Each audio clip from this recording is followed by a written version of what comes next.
బంగ్లాదేశ్లో బుల్డోజర్లతో ఉగ్రవాదులు ఎందుకు, ఏం చేశారు, ఏం చెయ్యబోదాం అనుకున్నారు, ఏంటి అనేది ఈ వీడియోలో మీకు వివరిస్తాను.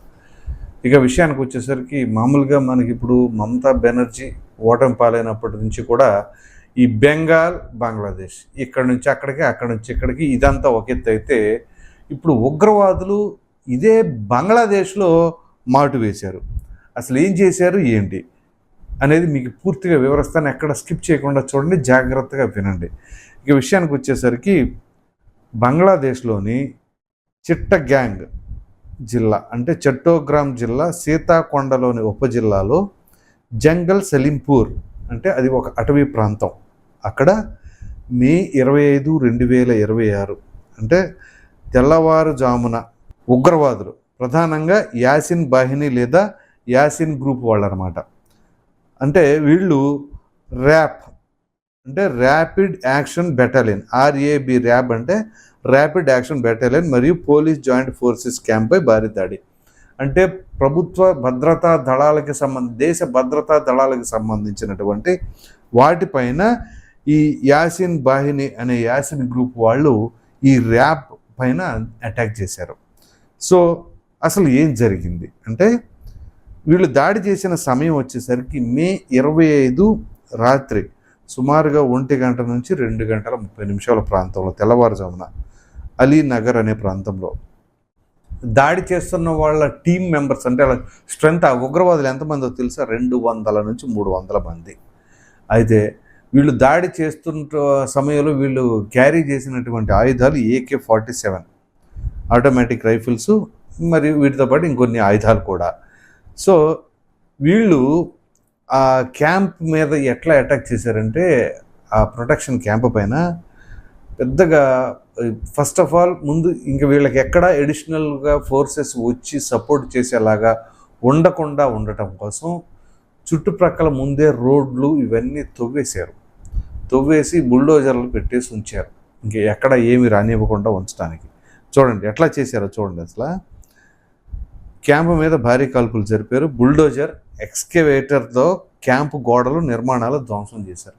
ఆ క్యాంపు ప్రొటెక్షన్ వాల్స్ ఏంటి కదా, వాటిని బుల్డోజర్తో చేశారు. బయట నుంచి ఎవరు వీళ్ళకి సపోర్ట్ రాకుండా ఉండడం కోసం ముందుగానే అక్కడ పెద్ద పెద్ద గోతులు తవ్వేశారు. ఇంకా వాహనాలు అటు నుంచి ఇటు రావడానికి స్కోప్ లేకుండా చేశారు. అలాగే రోడ్లు కల్వర్ట్లు తవ్వేసి కట్ చేసి రీఎన్ఫోర్స్మెంట్లను అడ్డుకున్నారు. ఇంక వాళ్ళు ఎక్కడా కూడా రాలేరు, వీళ్ళు అడ్డుకోవడానికి ఆస్కారం లేకుండా ముందుగానే వీళ్ళు అటాక్ చేయటం. ఈ ప్రాంతం చాలా కాలంగా స్థానిక సంస్త్రాసవాదులు అంటే క్రిమినల్స్కి ఒక అడ్డాగా మారింది. యాసిన్ బాహిని అనే గ్రూప్ ఇక్కడ ఆధిపత్యం చెలాయిస్తుందంట. ఇంతకుముందు అంటే జనవరి 2026లో కూడా ఇదే ప్రాంతంలో ర్యాబ్ అధికారి ఒకరు చంపబడ్డారు. ఇదే ర్యాబ్ అధికారి చెప్పాను కదా ఇందాక, ర్యాపిడ్ యాక్షన్ బెటాలియన్ దానికి సంబంధించిన అధికారిని జనవరి 2026లో ఒక అతన్ని చంపేశారు.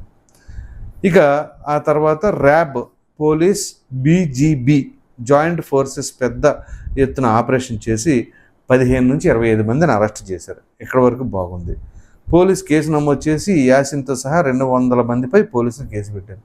వాళ్ళ మీద కేసులు పెట్టేది ఏంటండి, ఉగ్రవాదుల మీద వాళ్ళ మీద కేసులు పెట్టుకోవడం ఏంటి అసలు, ఇదవుతుంది. కొంతమంది ర్యాబ్ సభ్యులు హోస్టేజ్లుగా ఉండి తర్వాత రక్షించబడ్డారని కొన్ని నివేదికలు చెబుతున్నాయి. దాడిలో కొంతమంది గాయపడ్డారు, కానీ పెద్ద ఎత్తున మరణాలు లేవని చాలా రిపోర్ట్లు. సంతోషం, ఇక్కడ వరకు బాగానే ఉంది. ఇది స్థానిక క్రిమినల్ టెర్రర్ గ్రూప్ దాడి, ఇస్లామిక్ ఉగ్రవాద సంబంధం గురించి ప్రధాన నివేదికల్లో స్పష్టంగా లేదు.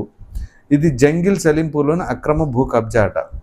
సో అక్కడ సంత్రాసవాదుల ఆధిపత్యానికి వ్యతిరేకంగా జరుగుతున్న ఆపరేషన్ల ప్రతీకారం. ఓకే, అక్కడ ఉగ్రవాదులు వాళ్ళు, ఇది ఆధిపత్య పోరు.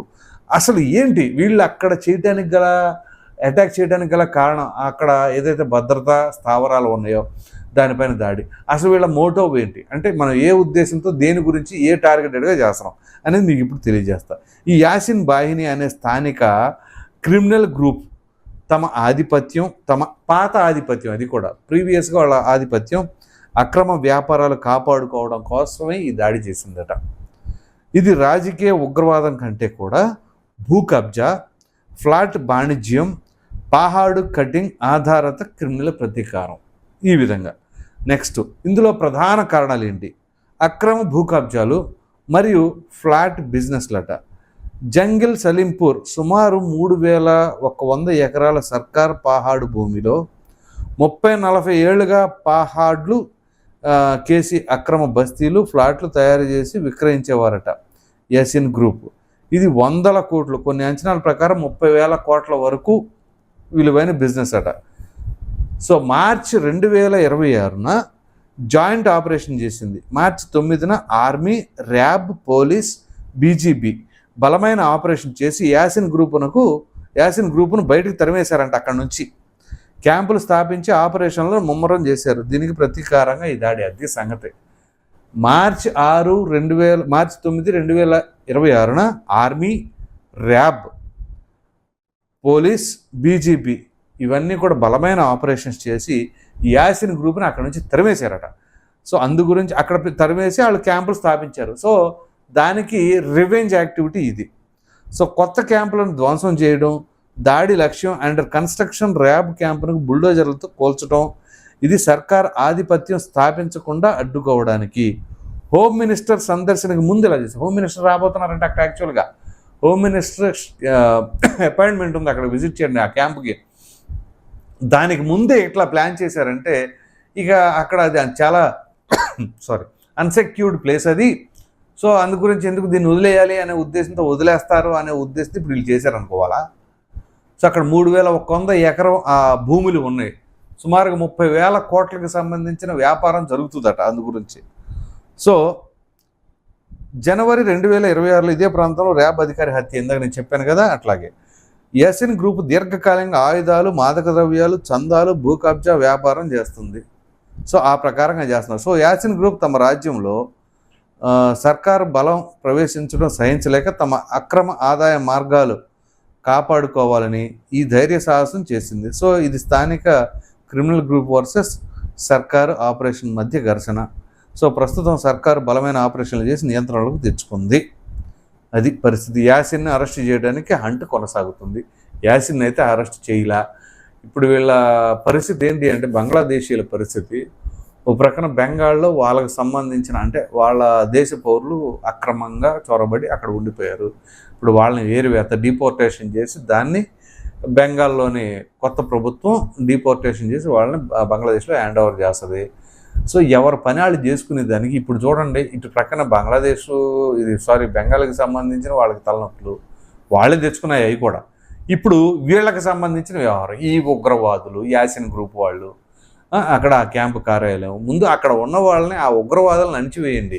కొత్త ఉగ్రవాదులు మళ్ళీ పాకిస్తాన్ వాళ్ళతో టైఅప్ చేసి ఇండియాని ఏదో నాశనం చేయాలి అని చెప్పేసి ప్లాన్లు చేసుకుంటున్నారంటే ఏం చెప్పాలి. సో ఇప్పుడు చివరికి ఏంటి అంటే వాళ్ళకి శత్రువులు ఎక్కడో లేరు, వాళ్ళ దేశంలోనే ఉగ్రవాదుల రూపంలో బుల్డోజర్లు, ఎక్స్కవేటర్లు తీసుకొచ్చి పెద్దగా గుంతలు దొబ్బేసి వేరే ఆర్మీస్ ప్రొటెక్షన్ కానీ ఎవరు రాకుండా వాళ్ళని ఎవరు సేవ్ చేయకుండా వీళ్ళ అటాకుల మీద అటాకులు చేస్తున్నారు. సో ఆ బంగ్లాదేశ్లో జరిగిన ఈ పరిణామాలపైన మీ అభిప్రాయం, మరి బెంగాల్కి ఎటువంటి పరిస్థితులు ఉన్నాయి అనే దానిపైన ఖచ్చితంగా కామెంట్ సెక్షన్లో తెలియచేయండి. Thank you.